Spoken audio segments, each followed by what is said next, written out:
Barret Edelstein here, your celeb expert and your Celeb Savant.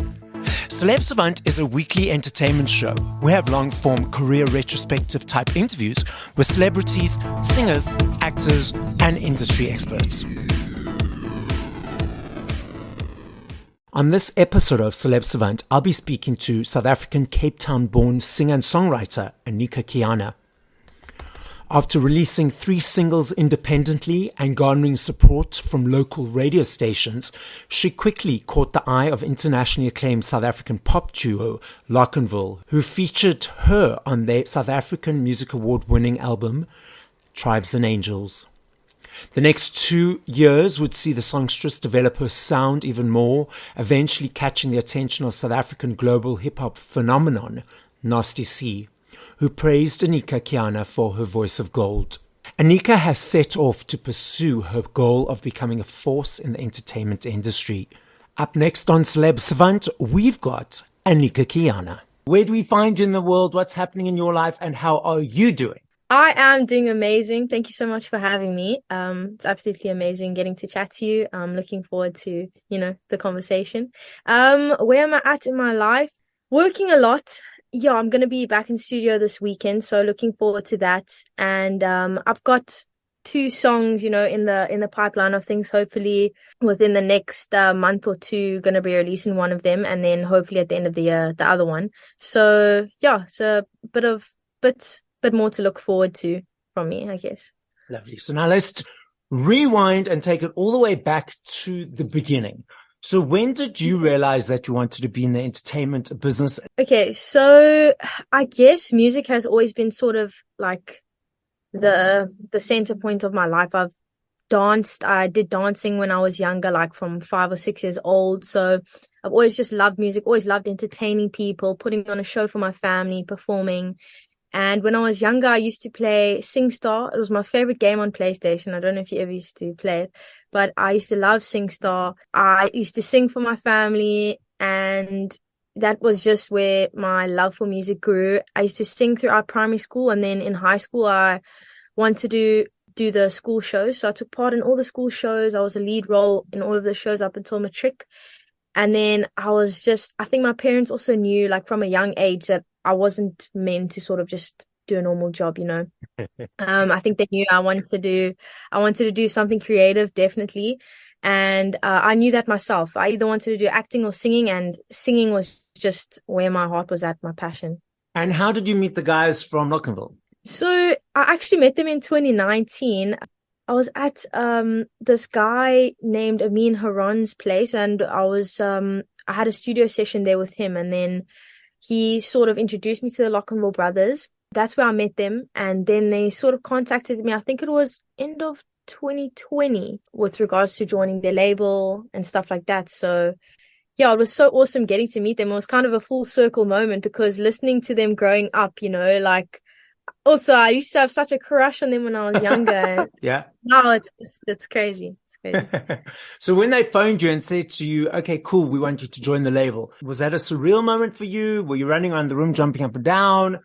It was pretty surreal. The first person, I spoke to my parents about it first, and I'm someone who I get very excited about a situation, but I'm also an overthinker.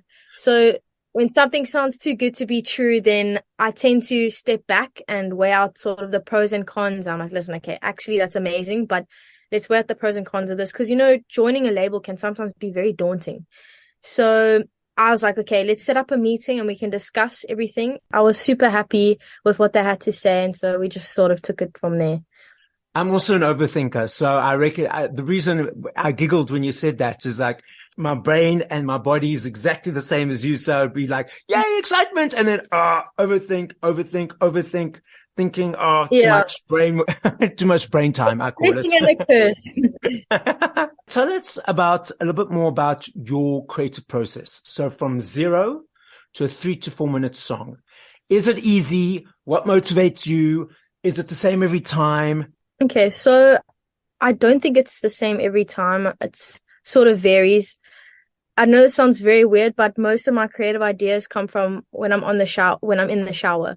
Okay. So I literally just be in the shower, I swear to you, and I'll I promise you, a tune just comes to my head. And I start singing it. I'm like, no, I have to hop out the shower. I quickly hop out the shower. I get my phone and start recording on voice memos. And that's how it sort of starts. That's like sort of the natural way. And then another way is if someone's, I don't know, playing an instrument in the studio or something like that. And I'm like, okay, I can sort of vibe with this. I'm going to write to this. Or if they make a beat and then I write to that. But the creative process, my writing process always varies. Sometimes lyrics come quickly. Sometimes it takes a while. Maybe I'm having a writer's block and I need to just get out and clear my mind. Like for my song, Narcissistic Knock Boy, I can give you an example. I wrote the song while I was walking, like randomly in the mall. I was just walking and I was like, oh, I forgot I'm dealing with the narcissistic boy. I promise you, it just came to me like that. And I was like, okay, that's kind of cool.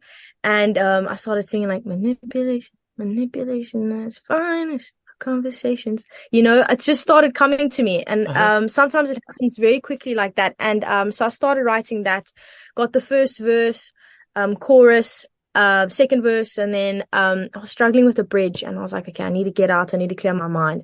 So the day that my producers were coming to me, I quickly decided, let me go to the beach, clear my head before they come. And I went to the beach, cleared my head, and I kid you not, I'm sitting there and I'm just like a drum idea just comes into my head and I'm like, okay, so we're gonna double time the bridge and I know exactly how it's gonna go. So yeah, it's crazy. Sometimes it just comes to me. Sometimes I sort of have to force the writing process, but you said a lot of your ideas come in the shower. So do you think it's because the water is cleansing and clearing and just standing there being present in the moment allows that openness to just all those ideas just flow that through? That makes a lot of sense, actually. Yeah, that makes a lot of sense. And I think it's also where you feel the most relaxed. So maybe I feel sense of relaxation and at the end of the day, a shower is always the best thing and I just feel calm and then the ideas just start flowing, I think. Now, do you always create by yourself or do you ever collaborate with other artists or producers and so forth? Yeah, I do collaborate a lot with other artists and producers as well. Some of the stuff that I've actually done with a few people in the industry that hasn't just been released yet. With my writing, I haven't really collaborated with my writing, but I'm always working with new producers and stuff. I just think with my writing, it's all very personal to me. And I feel like, yes, that person might be an amazing writer, but they didn't experience what I went through. So like the heart in it, like the heart in the song just wouldn't be there for me. But I'm definitely down to doing that in the near future and stuff like that.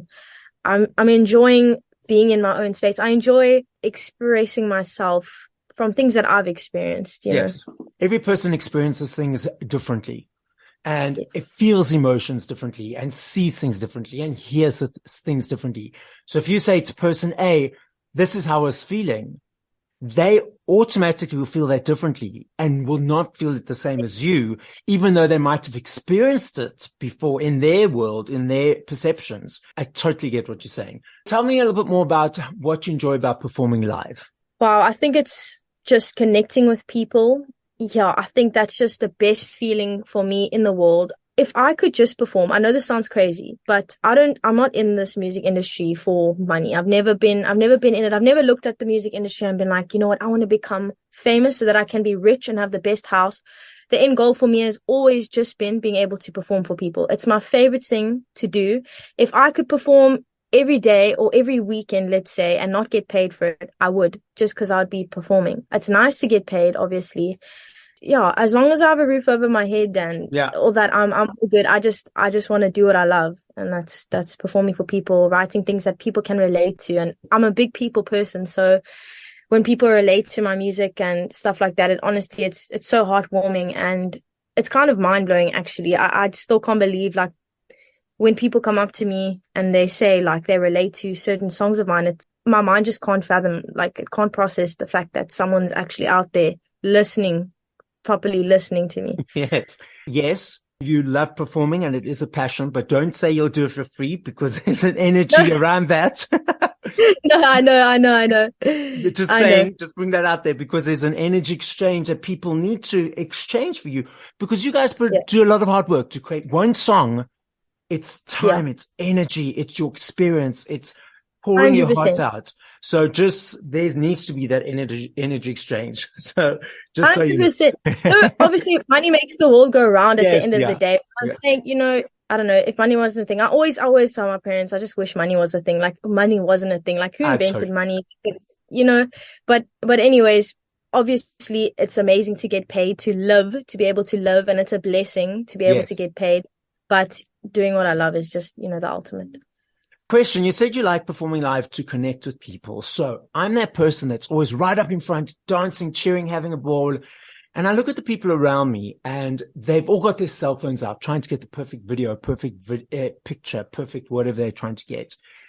Don't you find that as the person on the receiving end, a little bit of a disconnect from connecting with the people because they've got their cell phones out instead of you engaging with them as the person and them being in the moment?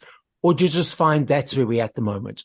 I think where the world is at the moment with technology, it's got its pros and cons. I mean, yes, it is more difficult to sort of connect with the person, but at the end of the day, it's technology is where everything's at. I mean, if someone's taking a video, posting you, and then their followers are seeing you, more people are getting to see you at the end of the day, more people are getting to hear you. So in that sense, you kind of need the videos. To sort of get you out there. But yes, I do find that I connect more with someone who isn't on their phone. Like, I like looking into people's eyes when I perform. And if, for example, if you were in the front, I would be dancing with you. Because that's kind of how I am. Your favorite type of genre to music to listen to personally, and does that vary?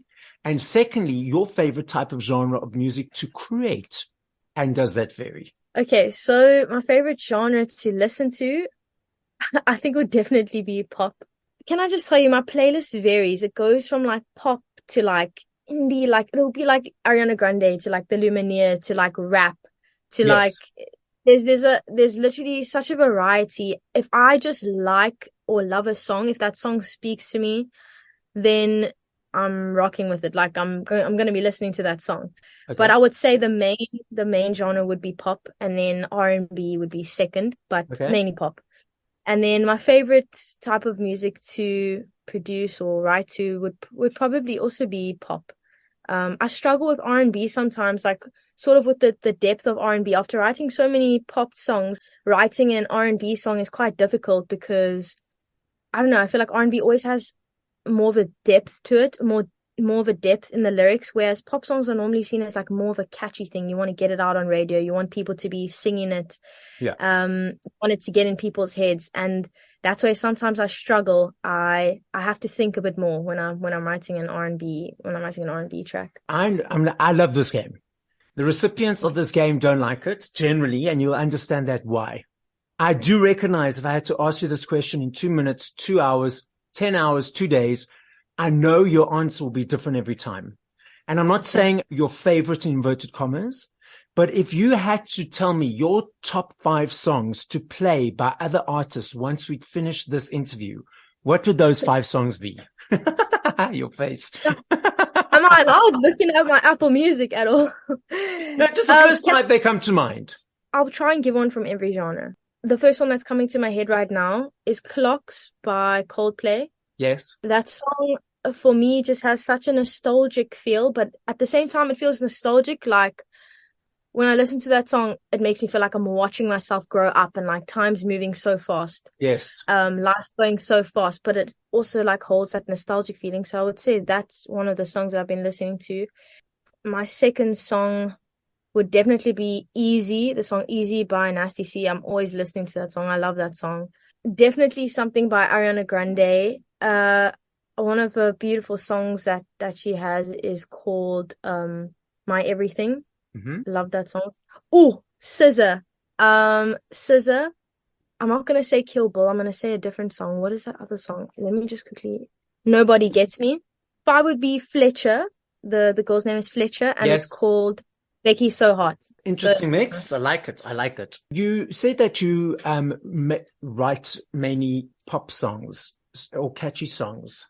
And you mentioned that to create that pop song is about getting that song into the person's head so that they remember it and it's unforgettable. How, for you, do you make that unforgettable? Is it just being in that moment and like, okay, this is a pop song because it's catchy and it's got this type of hook?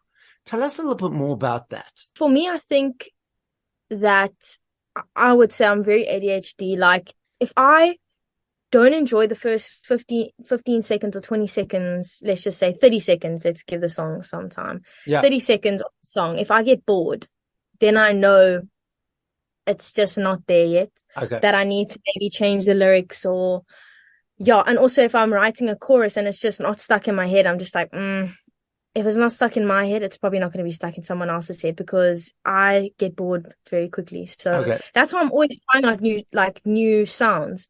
I don't think people can say that I'm always making the same kind of music because I'm always changing my sound. I'm always releasing a different sounding single. So yeah, that for me, I think it's just the process of writing a catchy chorus is just me not getting bored of it.